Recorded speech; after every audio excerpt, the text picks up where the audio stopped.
Welcome back viewers, ladies, gentlemen, non-binaries and anyone with ears or other sound detection organs. Hope you enjoy. We are continuing with Going Native, written by Uncle Sealing. Going Native, Chapter 23. To be honest, when I met you I kind of hated you. Ellora felt her heart drop. Is this really how Iing thought of her? Had she screwed up that bad? You woke up, and at the first opportunity you tried to take charge and threatened to kill Stace. I thought you were some sort of dangerous idiot and you were going to end up getting both of us killed. Ellora swallowed. I suppose that's fair. She had pretty badly misjudged the situation. Hell, if she hadn't been bedridden she probably would have done something very stupid out of desperation. Then I realized that you were just scared. Like me. I was not scared. Had she been that transparent? You were. We all were, even Stace. You don't have to admit it if it helps you keep your feminine pride. Ian grinned. You're a Marine and you're a leader of Marines. Suddenly finding yourself being doted on like a pretty prince by an incredibly handsome man and a feral human had to be effeminating. Iing's hand reached across the table and grabbed Ellora's own, and she could feel her pulse pounding in her head. But you don't hate me now, right? Iing let out a musical laugh, then guiltily looked over at their sleeping human. Stace didn't move, thankfully. Ellora was pretty sure if Iing didn't answer the question properly she would literally explode. No, not at all. Do you want to know why? I feel like that question is a trap. She gently placed her other hand on top of Iing's. She didn't want him to feel ensnared, but she was also afraid of him pulling away. His round, lilac face was shining, beautiful, and as their eyes met she felt a smile creeping out to match his own. But I suppose the answer is yes. Because you listened. You learned and grew and overcame your prejudice and saved a man's life. All three of us could have been dead right now, would be dead right now, but you made the right decision. Goddess above, he's pretty when he smiles. He even has dimples. I sort of figured you would be a big dumb soldier, but you proved me wrong. Hey. I'm not dumb. She should not be blushing right now. Iing should be blushing. He's the man, damn it. I know you're not. You're just fun to tease. You're insufferable. I don't know why I put up with you. Because I'm adorable. That smug, self-assured grin. Ellora let out a theatrical sigh. I suppose that might be a reason. Maybe I'm just out of other options. Well, we both know that's not true. The two took a moment to watch Stace, sleeping peacefully. Now we have to shift roles again. Stace has to get used to being the pretty prince and you have to go back to being the big bad bitch. I can do that. Stace was sitting on the edge of the bed, unsupported and under his own power. The bed was a concession on Iing and Ellora's parts. The Shilvati wouldn't let him sit in the chair yet without the indignity of the supports, so he was being allowed to sit on the bed as long as he promised to lie back the moment he felt weak.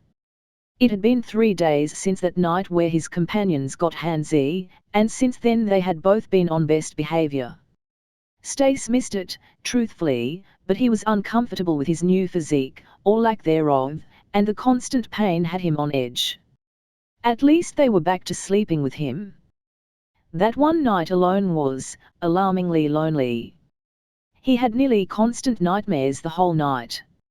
Iing was trying his hand at tying some fish traps, and doing a better job than Stace had been, to be honest, and Ellora was out checking her snares.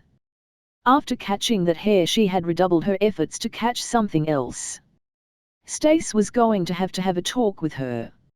She was certainly scaring away most of the prey with her constant excursions. At first, Stace thought the sound was a lightning strike. A bizarre, out-of-season lightning strike. The look on Iing's face quickly dissuaded him from that notion.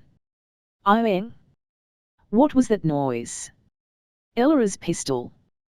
The young man threw his chair back and started to run for the door. Iing. Iing. Iing. The shout finally got his attention, and he turned back to look at Stace. Jacket. Hat. Rifle. Iing threw the clothing on, slipped the rifle over his shoulder, and ran out the door.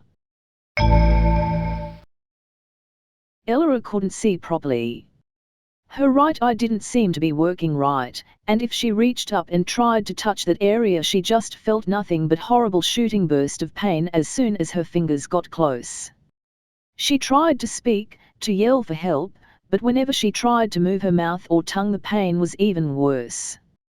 The whole right side of her face was just a mask of agony that felt like it was reaching all the way to the bone. She stumbled through the snow, terrified. Where was the cabin? Ella was turned around, and without her hat she was starting to get very cold. She had gotten careless, and because of that she would freeze to death. Ella knew she should have taken the warnings more seriously, but catching that hare had felt so good, the praise from her boys so heartwarming, that she wanted to get something else. And now she was going to end up a frozen monument to her stupidity. She had been moving in a panic, but her training kicked in her cold, rattled brain long enough for her to have an idea. A signal. Stace could save her somehow. She pulled her pistol and fired it into the sky, the particle beam creating a sharp crack of noise as it ionized the air. She stood perfectly still, listening. At least her ears were working, though they were numb with cold. It didn't take long for Ella to hear the sound of Ian calling her name. Dumbly, she remembered that Stace couldn't save her. But that was okay. She had 2 boyfriends, after all. The moment that Ella entered the cabin, being led by the hand by Iing, Stace knew exactly what had happened to her. From his perch on the edge of the bed, he stuck out his leg and managed to hook the chair, swinging it to face him. Ian got the message and sat Ella down so they were knee to knee while Stace formulated his plan. First thing first, she is clearly terrified. She can only see out of one eye. Carefully, Stace licked the tip of a finger and navigated between the quills peppering the side of her face. He wiped the blood away from her eye, then decided this was the sort of emergency where he should stick to English. Open. There you go. You were very lucky. I know it doesn't feel that way, but you were. Your eye is fine, just got gunked up with blood. The rest of this hurts a lot, I know, but you aren't seriously injured. It just hurts. Can you talk? The shake of her head was accompanied by a whimper of pain. Stace could see some of the quills had gotten deep in her cheek, probably in her mouth too. Tongue might have taken a few. Iing. Hot water, bandages, scissors, forceps. The young man nodded and poured some hot water into a bowl, then grabbed the tools from the medical case and brought it all over. Stace sat the bowl in Ella's lap, using her legs like a table. Giving her a closer look, he noticed how pale the purple tips of her ears looked. Where was her hat? Stace felt Ella's ears and she shuddered. It was like rubbing ice. Iing. I got it. Iing stepped behind Ella and those small lilac hands started rubbing at the woman's pointed ears. She let out a whimper, but made no move to stop him. That taken care of, Stace grabbed Ella's hands, guiding them onto his thighs. Okay, here's what happened. You just had a run-in with a porcupine. It sucks, I know. It has happened to me too. That needle weasel put a few dozen little spines in your face, and I am going to have to remove them one by one. It's going to hurt, but you're a big tough Marine, so I know you can handle it. Right. Ella's panic seemed to have subsided somewhat and her eyes were clear as she managed a slight nod. Since this is going to take a while, we are going to play a game. A way to get to know each other a little better. I'll ask you questions, and you can squeeze my legs to answer. Right hand for yes, left hand for no. When we're done, you can ask me all the questions you want. Think you're up for it? Ella's right hand squeezed, then she rolled her eyes up, as if she was trying to look over her head. All right, then we'll pin Ian down and ask him questions. Ella's affirmative squeeze was a lot harder that time. Stace carefully used his left hand to clamp the forceps around a quill in Ella's jaw and prepared to pull. So, who do you like better, me or Ian? She was so surprised by the question that she barely reacted to Stace pulling the quill out. I know, bad question. They need to be yes or no. How about this, have you always been a soldier? Yes. I bet you've seen some interesting places, traveled all over the galaxy. No. Just Earth. No, then yes. So been other places, but you've only been, what's the word, deployed here. Yes. Military family? I don't know if that's really a thing for you. Yes. Probably don't have much time for dating.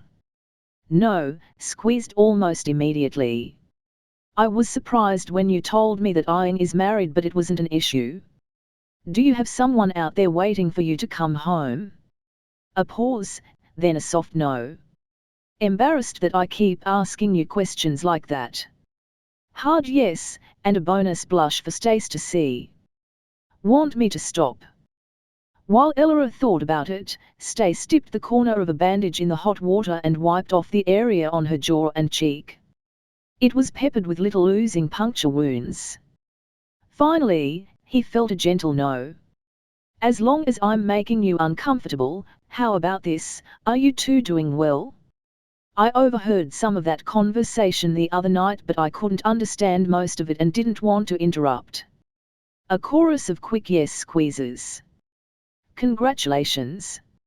I'm happy for the two of you. Can you open your mouth? No. Let me rephrase that. Please try to open your mouth.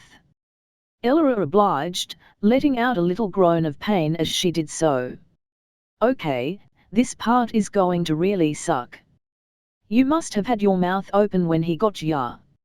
Stace clicked the forceps down on one offending quill and got ready to pull.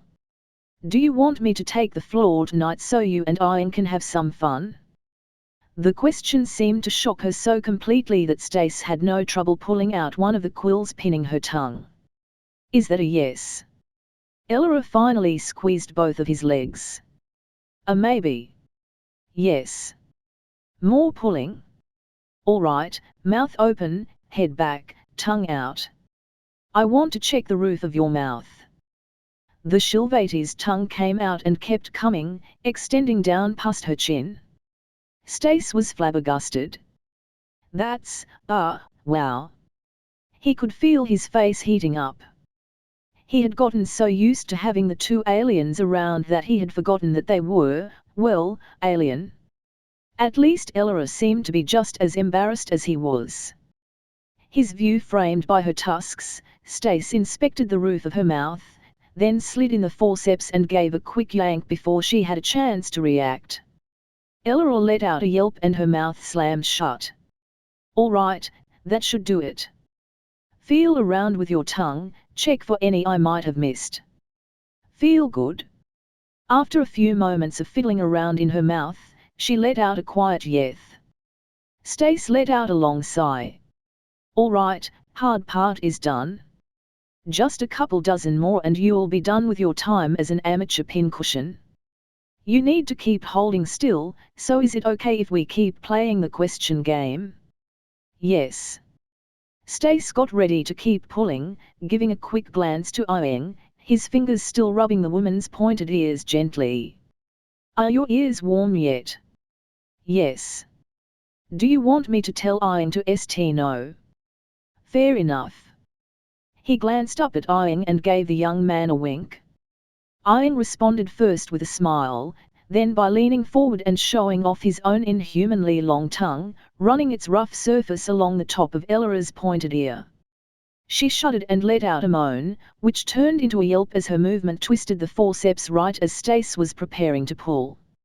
It took a moment for everyone to calm down enough to start apologizing, which of course led to laughter. Stace kept pulling, kept wiping, and after a few more minutes he was done. I think I got them all.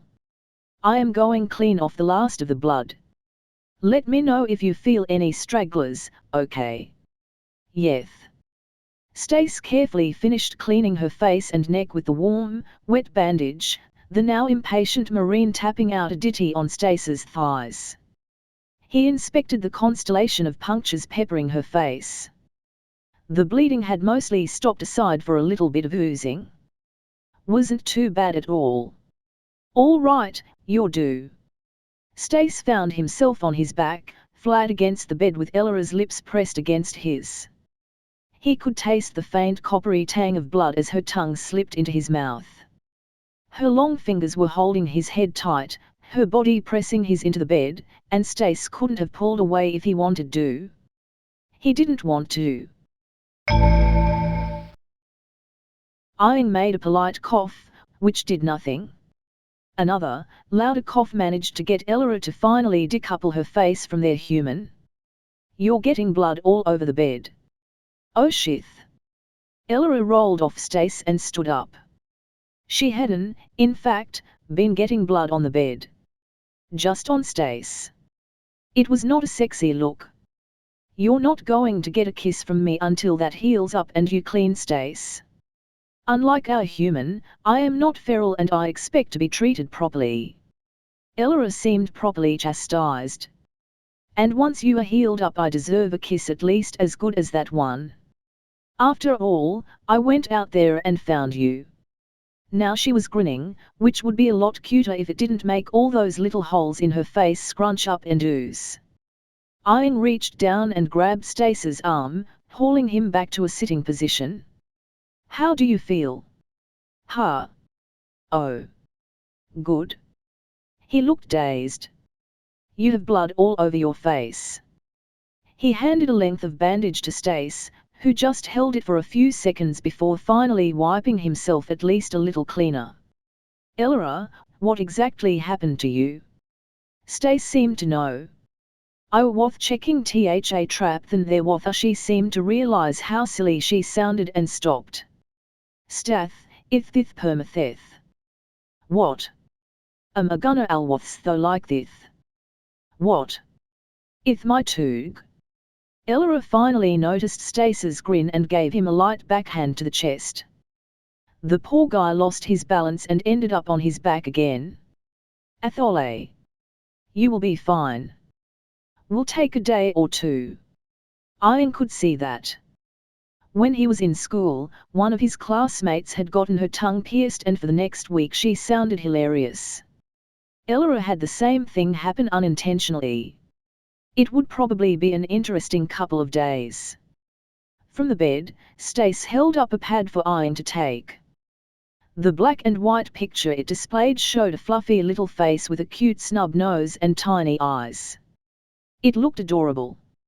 Ian scrolled down and saw another picture, a side profile, and suddenly realized that what he thought was coarse hair was actually thousands of those barbs that Ella had covering half of her face.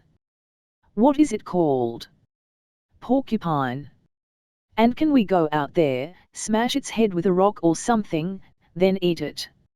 Ella really seemed to like that idea. Getting revenge on something like that nearly cost her an eye was understandable. Stace tried to sit up, but couldn't manage it. Instead he settled for a thumbs up. It's good food. Ella sat on the edge of the bed and looked at herself in the little hand mirror from the medicine box. Stace was in the chair, strapped in and separating the meat from the porcupine, putting it in a bowl with homegrown spices to marinate. Ian was writing in one of the pads, something he had been doing a lot lately. There was nobody watching her and she finally could take a moment to see the damage. The first thing she noticed was how tired and disheveled she looked. Even a girl like her tried to keep neat and tidy, but after 2 months in a cabin in the woods she looked a lot older. She hadn't noticed that with the boys, but Ian always looked tidy and Stace, well, Stace had changed a lot. The quills had left her face peppered with dozens of tiny scabs. Given the size of the quills, she wasn't sure if they were going to scar or not. She was hoping for a scar from a surgery done by a feral human in the woods with only primitive tools. Cool. A whole bunch of pockmarks because she got too close to a creature that decided to cuddle her face? Not so cool. It will heal. She looked up to see Stace holding up his thin right arm, tapping the back of his hand and wrist with the left. See. Ella took his arm and looked it over, front and back. It was thin and pale, with plenty of nicks and scars, but no dots or dimples. What happened? Porcupines live in trees. Can fall on you. Put up arm too. Shit, what's the word? Save face. Oh. Stace smiled. Pain is one way to learn. It reminds me. He leaned over and tapped Ian gently on the shoulder to get his attention. I have a new rule. Never go outside alone. Always too shilvatey. Stace, no. Somebody has to keep an eye on you. No, Ian. I will be fine, I have been here longer than you. You need to be safe, so you do not get lost or hurt. Take the rifle and your pistol. Stace, I want you to give me an honest answer. No weird human pride. Can you do that? He looked at Ian, face serious. After a moment, Stace nodded. If we leave you alone in the cabin, can you protect yourself? Like if an animal, a bear comes in?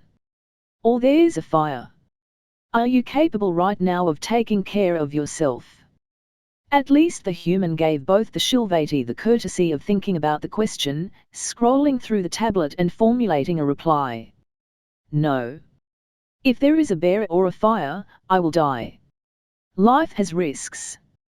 Risk of a bear eating me is much lower than the risk of something bad happening outside. Besides, the two of you look cute together in your matching outfits. He grinned even as Ian cuffed him on the back of the head. End of chapter. If you enjoyed, like, subscribe, click the bell so you don't miss any episode and do all the other YouTube stuff, visit and support the author, and I'll see you next time. If you didn't enjoy, comment on what I can do better. And as usual, have a wonderful day.